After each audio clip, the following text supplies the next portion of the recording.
Today we find ourselves at Strake Jesuit High School in Houston, Texas.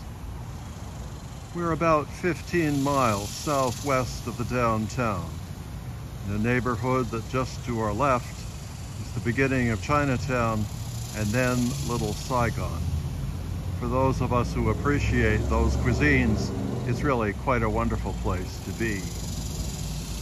On this afternoon, the temperature is rising, and in just a few hours we'll hit 100 degrees. Before we proceed with our little visit,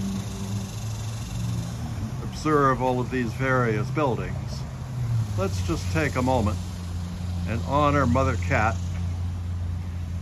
who has been in this spot for the days that I've been here with her one kitten, barely moving, somehow bearing all of this heat. I gave her some water, or I put out some water, but it's not clear that she's taken even that. In the absence of a written homily today, I would like to share with you a portion of a chapter of Thomas Merton's book, New Seeds of Contemplation, from a chapter entitled A Body of Broken Bones. Before that, let me explain these buildings that you will see are the Jesuit community here. Rather than a single building, the community members live in various of these little houses.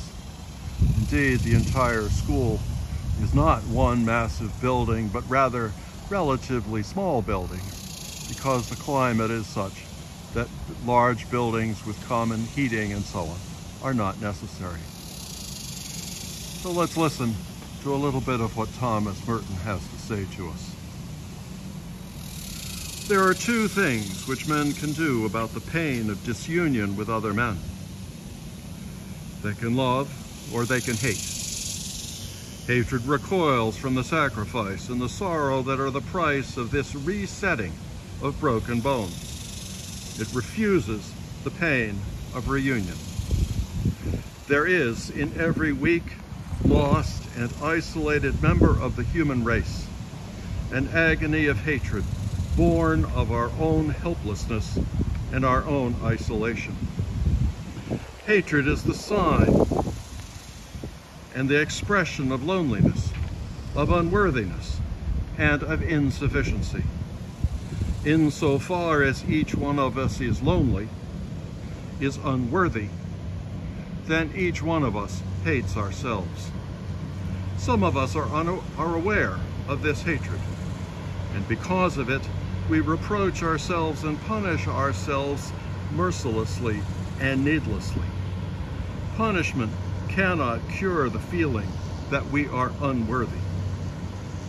There is nothing we can do about it as long as we feel that we are isolated, insufficient, helpless, and alone.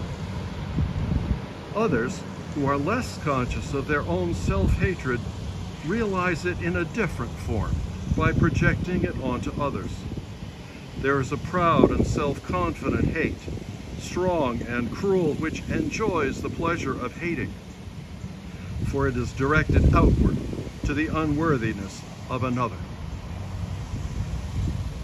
But this strong and happy hate does not realize that, like all hate, it destroys and consumes the self that hates, and not the object that is hated. Hate in any form is self-destructive, and even when it triumphs physically, it triumphs in its own spiritual ruin. Strong hate, the hate that takes joy in hating, is strong because it does not believe itself to be unworthy and alone. It feels the support of a justifying God, of an idol of war, an avenging and destroying spirit. From such blood-drinking gods, the human race was once liberated with great toil and terrible sorrow by the death of a God who delivered himself to the cross and suffered the pathological cruelty of his own creatures out of pity for them. In conquering death, he opened their eyes to the reality of a love which asks no question about worthiness, a love which overcomes hatred and destroys death. But human beings have now come to reject this divine revelation of pardon, and they are consequently returning to the old war gods, the gods that insatiably drink blood and eat the flesh of men. It is easier to serve the hate gods because they thrive on the worship of collective fanaticism. To serve the hate gods, one only has to be blinded by collective passion. To serve the God of love, one must be free. One must face the terrible responsibility of the decision to love in spite of all unworthiness, whether in oneself or in one's neighbor. It is the rankling, tormenting sense of unworthiness that lies at the root of all hate. The person who is able to hate strongly and with a quiet conscience is one who is complacently blind to all unworthiness in himself or herself, and serenely capable of seeing all their wrongdoing, all their unworthiness in someone else. But those who are aware of their own unworthiness and the unworthiness of all other people is tempted by a subtler and more tormenting kind of hate, the general, searing, nauseating hate of everything and everyone, because everything is tainted with unworthiness, everything is unclean, everything is foul with sin. What this weak hate really is weak love. He who cannot feel worthy cannot feel unworthy, and at the same time feels that somehow no one is worthy. Perhaps he cannot feel love because he thinks he is unworthy of love. Because of that, he thinks that no one is worthy. The beginning of the fight against hatred, the basic Christian answer to hatred, is not the commandment to love, but what must necessarily come before in order to make the commandment bearable and comprehensible. It is the prior commitment to believe. The root of Christian love is not the will to love, but the faith that one is loved. The faith that is loved, one is loved by God. That faith, that one is loved by God, though unworthy, or rather irrespective of one's worth. Humanistic love will not serve. As long as we believe that we hate no one, that we are merciful, that we are kind by our very nature, we deceive ourselves. Our hatred is merely smoldering under the gray ashes of a complacent optimism. We are apparently at peace with everyone because we think we are worthy. That is to say, we have lost the capacity to face the question of unworthiness at all.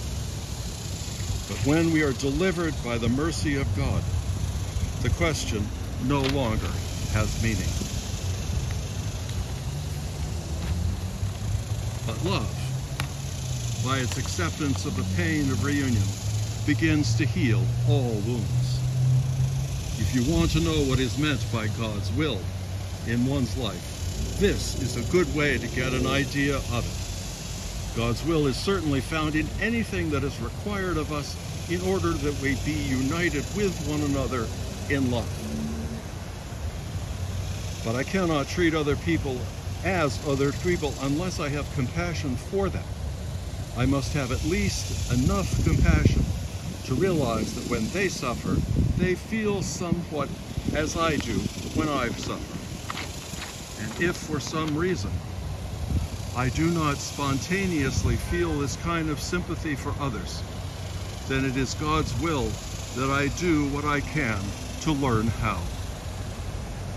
I must learn to share with others their pains, their suffering, their ideas, their needs, their desires. I must learn not only to do this in the cases of those who are of the same class, the same profession, the same race, the same nation as myself, but when people who suffer belong to other groups, even to groups that are regarded as hostile. If I do this, I obey God. If I refuse to do it, I disobey God. It is not, therefore, a matter left open to subjective caprice. For Christianity is not merely a doctrine or a system of beliefs. It is Christ living in us and uniting us to one another in his own life and unity. I in them and thou, Father, in me, that they may be perfect in one. And the glory which you have given me, I have given them, that they may be one as we are one. In this shall all people know that you are my disciples, if you have love for one another.